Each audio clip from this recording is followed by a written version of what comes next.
Good morning, student. Today we are study about four fundamental forces of physics on which whole universe phenomena depend, and another force also derived. So first of all, these four fundamental forces are gravitational force, electrostatic force, strong nuclear force, weak nuclear force. तो अभी ये four fundamental forces हैं कौन कौन से, एक gravitational, second one electrostatic, and third one strong nuclear force, fourth one weak nuclear force. तो fundamental force ये हो गया। एंड अभी हमको क्या पढ़ना है, ग्रेविटेशनल फोर्स। हम फर्स्ट फोर्स पढ़ते हैं ग्रेविटेशनल फोर्स। तो ग्रेविटेशनल फोर्स में क्या होता है, जैसे दो ऑब्जेक्ट है, दोनों ऑब्जेक्ट क्या कर रहे हैं, जैसे दो ऑब्जेक्ट ए एंड बी हैं, ये एक दूसरे को इक्वल फोर्स से एक दूसरे की तरफ क्या कर रहे हैं, अट्रैक्ट कर रहे हो। मीन्स यहाँ पे जो फोर्स लग रहा हो, कौन सा फोर्स लग रहा है, अट्रैक्शन फोर्स लग रहा हो। तो gravity is the attraction between two object that have मास और एनर्जी। मीन्स ग्रेविटी हम उसी को बोलते हैं जब दो ऑब्जेक्ट के बीच में अट्रैक्शन फोर्स लगता है, तो उसी को हम क्या बोलते हैं, ग्रेविटी बोलते हैं। ये हो गया। अभी अट्रैक्शन फोर्स मतलब अट्रैक्ट करे, जैसे जो वो अर्थ है वो सन की तरफ क्या रिवॉल्व होती है या रोटेट करती है, या फिर जो मून है वो भी अर्थ की चारों तरफ क्या करता है, रिवॉल्व होता रहता है। तो वो सब अपने ही ऑर्बिटल में कैसे, वो एक ही ऑर्बिटल पे कैसे अपना जो भी वो चक्कर है वो कैसे कंप्लीट कर रहे हैं, वो किसके थ्रू, वो क्यों ऐसा क्यों हो पाया, क्योंकि उनके बीच में क्या लग रहा है, ग्रेविटी लग रहा है। और ग्रेविटी में क्या ही होता है कि दो ऑब्जेक्ट के बीच में क्या लगता है, अट्रैक्शन फोर्स लगता है। वही अट्रैक्शन फोर्स क्या है, ग्रेविटेशनल फोर्स। और ग्रेविटेशनल फोर्स को सबसे पहले sir Isaac Newton was the firstly to propose that idea of gravity by falling a apple. और ग्रेविटेशनल फोर्स को सबसे पहले कौन डिस्क्राइब किया था, सर आइजैक न्यूटन ने। किसके थ्रू, एप्पल फॉलिंग के through. According to him gravitational force is the attraction between two object. इनके अकॉर्डिंग क्या है, जो ग्रेविटेशन है वो दो ऑब्जेक्ट के बीच में क्या है, अट्रैक्शन है।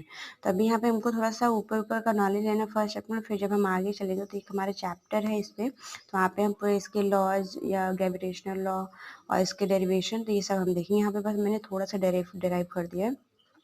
जैसे calculation of gravitational force.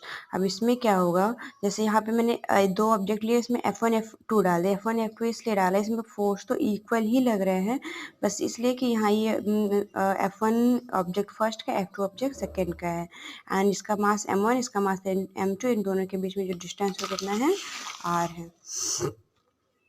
We know that force F equal to M है। हम लोग जानते हैं जो फोर्स होता है वो एम ए की इक्वल होता है। और जहाँ पे अभी हमने यहाँ पे एक्सीलरेशन को कांस्टेंट रख दीजिए, या फिर उसको जीरो, ऐसा कर दीजिए कि एक्सीलरेशन जो है वो जीरो से भी बहुत कम है, तो F directly proportional to M हो जाएगा।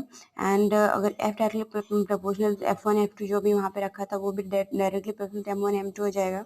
तो इक्वेशन एक को हम जब एक साथ करेंगे तो क्या हो जाएगा, F directly proportional M1 M2, और उसका जो उनके बीच के जो डिस्टेंस आर है वो क्या हो जाएगी, दोनों एफ जो हो जाएगा उनके डिस्टेंस के इन्वर्सली प्रोपोर्शनल हो जाएगा। और इसको हटाने के लिए, प्रोपोर्शनल हटाने हम कांस्टेंट यूज करते हैं। जैसे हम कांस्टेंट यूज करते हैं तो एफ इक्वल के इंटू 1/r²। और यहाँ पे हम देखेंगे जो के की वैल्यू है वो 1 से भी छोटी होती है, इसीलिए हम यहाँ पे क्या रखेंगे, यहाँ पे जी रख देंगे। और यही जी क्या है, ग्रेविटेशनल, जी क्या है, ग्रेविटी।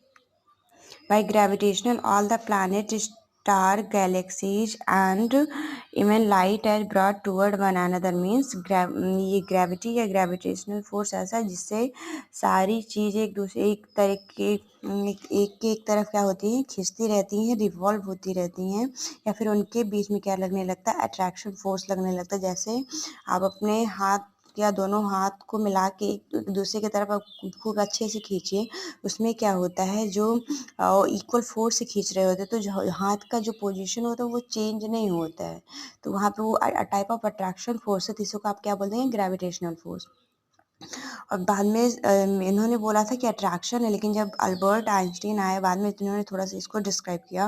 उन्होंने बोला कि ये अट्रैक्शन कोई ये फोर्स नहीं है, ना कोई अट्रैक्शन फोर्स नहीं है, ये क्या है, consequences of curvature of space time. ये क्या है, बस जो स्पेस टाइम है उसमें थोड़ा सा कॉन्सिक्वेंसेस है जो क्या कॉज करता है वहाँ में स्पेस टाइम या डिस्ट्रीब्यूशन कॉज करता है उनको होल्ड करने में या फिर उनके मूवमेंट में।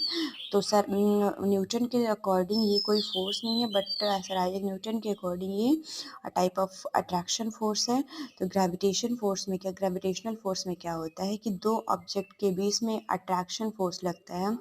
जैसे एप्पल फॉल हो रहा है, सन रिवॉल्व हो रहा है, ये सारी सॉरी एप्पल फॉल हो रहा है, मून अर्थ के अराउंड रिवॉल्व हो रहा है, तो ये सारी चीज़ें या फिर जो भी फिनोमेना हो रही हैं अर्थ पे जो अट्रैक्ट एक दूसरे को अट्रैक्ट कर रही हैं, वो उन सबके बीच में क्या लग रहा है, ग्रेविटेशनल फोर्स लग रहा था। ये पहला ग्रेविटेशनल फोर्स है।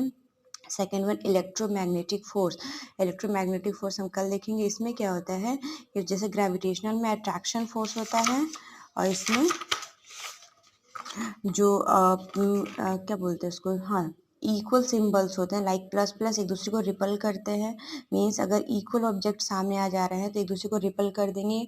अगर प्लस माइनस एक दूसरे के सामने ऑब्जेक्ट के फॉर्म में आ रहा है तो अट्रैक्ट करेंगे।